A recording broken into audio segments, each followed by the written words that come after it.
आज आपल्या रिक्षा चालकाचे जे आज आमचे सगळे पदाधिकारी आहेत, तर आम्ही गेल्या 15 वर्षापासून जे आपल्या रिक्षा चालकांची मुलं आहेत, म्हणजे 10वीचे जे विद्यार्थी आहेत प्रथम पास होतात नाही का चांगल्या मार्कांनी, तर आम्ही गेले 15 वर्षापासून त्यांचं कौतुक सोहळा दरवर्षी आपलं अण्णाभाऊ साठे सभागृह असेल, गणेश कला क्रीडा मंच असेल, या ठिकाणी आम्ही मोठमोठी प्रमुख पाहुणे बोलून त्यांचा सन्मान करतो. कारण का करतो?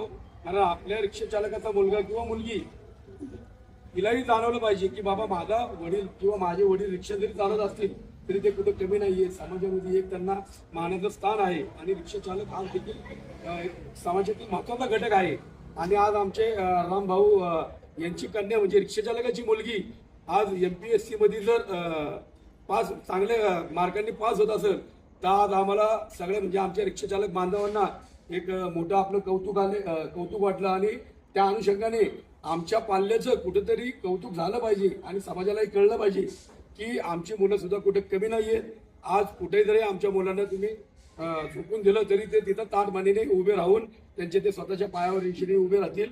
आणि आमच्या सर्व रिक्षा चालक बांधवांकडनं तुझं खूप खूप कौतुक आणि असंच तुला पुढं संपूर्ण यश प्राप्त होऊ द्या. कुठेही कधी काही अडचण आली, बिबीवाडी परिसर आमचा मराठा महासंघ पण म्हणजे मराठा महासंघ प्रणित शिवणी रिक्षा संघटना आमची आहे. तर आमच्या सर्वांकडनं तुला खूप खूप शुभेच्छा आहे.